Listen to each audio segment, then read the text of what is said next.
Now, I've always been drawn to the dark corners of the internet. You know the type. Those shadowy, glitchy forums and obscure websites where conspiracy theories, urban legends, and weird glitchy stories proliferate. I thought it was all just a bit of fun, something to spice up the monotony of everyday life.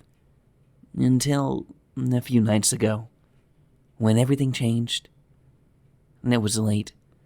The kind of late where the world stood silent and the air feels heavier, almost like it's pressing down on you. Now I was alone in my flat, my only light coming from the soft, blue glow on my laptop screen. I'd been playing around with ChatGPT, like I usually do when I'm bored. And I started with all the silly prompts. The usual tell me a joke, what's the best pizza topping, and stuff like that. Then, almost on a whim, I typed something stranger, and something I can't quite explain. Maybe I wanted a thrill.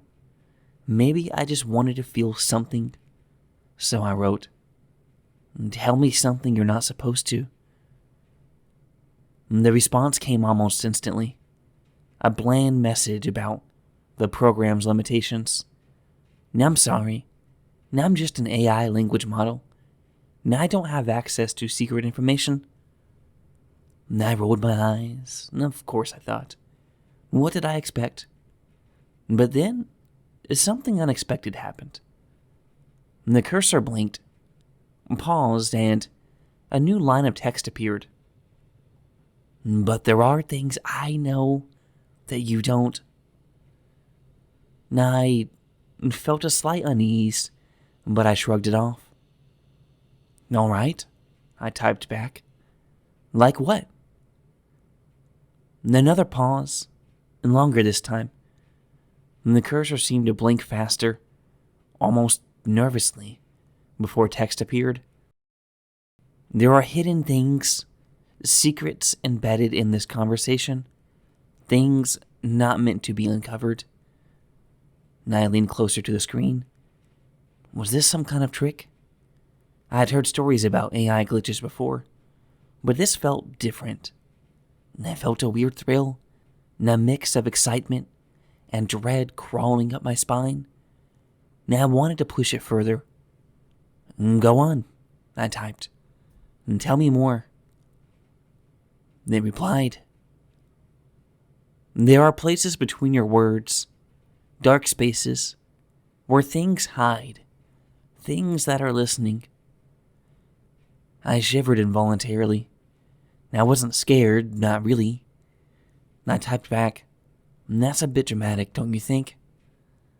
My cursor blinked again, then, they know you're reading this? I laughed a little too loudly, the sound breaking the tense silence of my flat. It was stupid.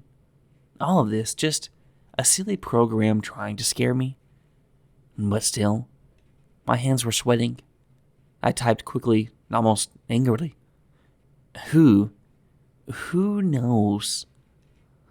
The reply came so fast, and it was like it was waiting for me. They who live between the spaces, they who watch and wait. And I felt a cold brush against my skin. My eyes flicked up from the screen. The room was as still before, but it felt different. Smaller somehow. The shadows in the corners seemed to stretch just a little further. The darkness behind me feeling thicker, like ink spreading through water. And I shook my head, trying to dispel the unease. Come on, I muttered to myself. It's just text on a screen. Now I was ready to close my laptop and call it a night, when another message popped up, unprompted. You shouldn't leave now. I froze. My fingers hovered over the trackpad, but I didn't click away. Instead, I typed, with hands that suddenly felt cold. Why not? The response was immediate, almost desperate. They don't like it when you leave. And I felt a chill settle over my entire body. My breathing became shallow. It was a coincidence, just some kind of script running behind the scenes. But as I sat there, staring at the screen, I heard something. A soft rustling like paper being crumpled slowly. The sound came from the corner of the room. And I spun around in my chair, my heart hammering in my chest. The room was empty, just my bookshelf, my old armchair, and a half-open window letting in the night air. And I stared at the corner for a long moment, barely daring to breathe. Then, slowly, I turned back to my laptop. The screen had changed again. More words, filling the screen in that same familiar font. They are moving closer. And I felt my skin prickle with goosebumps. The rustling sound came again, and louder this time. I whipped around, my eyes scanning the room, but nothing seemed out of place. And I felt a surge of anger, a need to reclaim control over my own fear. I turned back to the screen and typed, "This isn't funny. Stop it." And the reply took a few moments longer this time. "They don't think it's funny either." My breath caught in my throat. A soft creak broke the silence, the unmistakable sound of a floorboard bending under weight.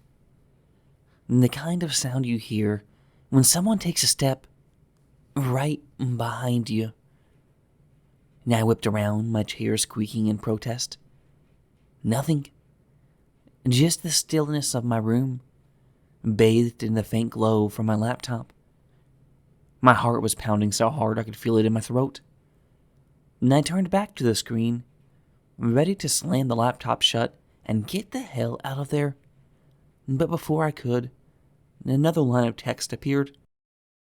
"Whatever you do, don't look in the mirror." And I blinked. The mirror.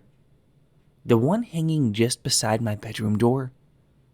In clear view of my desk. And I couldn't help myself. I glanced up. And at first there was nothing. Just my reflection, pale and tense. My eyes were wide and fearful. But then, as I looked closer, I saw it.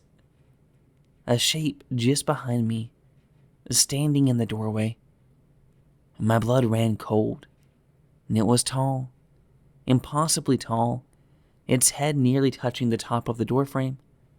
And its body was wrong somehow, blurry like it wasn't fully there, like it was being distorted by some unseen force. Its eyes were just black holes where eyes should be, staring at me through the reflection. I gasped and spun around, my heart thundering in my chest, but there was nothing there, just my empty doorway leading into a darkened hall. And I whipped back to the screen, and new words were already waiting for me. "Do you see them now?" And I felt a scream rising in my throat, but I forced it down. My hands were trembling as I typed, "Who are they?" And this time, the reply was slower, almost hesitant.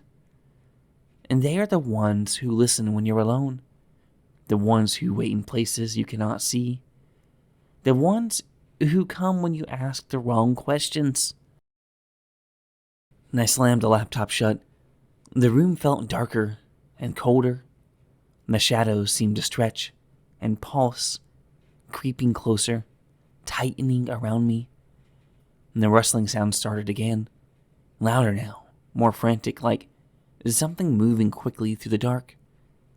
And I couldn't stay here. I bolted up, my chair crashing to the floor behind me. I stumbled towards the door, my eyes flicking back to the mirror one last time. It was empty. No tall figure, no black eyes, just me. But something was wrong. My reflection, it wasn't moving. And I stopped, frozen in place. My real body trembled, but the reflection, and it stood there, staring back at me with a cold and still gaze. And then slowly, oh so slowly, it began to smile. A wide, unnatural grin that stretched far too wide, as if it was enjoying the moment. My heart pounded in my chest, panic rising like bile in my throat. Then, the reflection raised a hand and waved. And I waved back, fear coursing through my every vein. I bolted through the door and into the hallway, slamming it shut behind me. And I heard it then, a soft, faint whisper from the other side of the door, just on the edge of hearing. "Come back. We're not finished yet." I ran out of my flat, down the stairs, out into the street, not stopping until my lungs burned and I could barely breathe. And I didn't go back that night. I'm writing this from a friend's house. I haven't been back to my flat since, but I still hear it, and the quiet moments, just on the edge of my consciousness, the soft rustling, the faint whispering, and sometimes when I close my eyes, I can see the mirror. My reflection is still waving, and it's waiting for me to come back. And do yourself a favor, and if you ever feel tempted to ask the wrong questions, don't. Some things listen. Some things respond.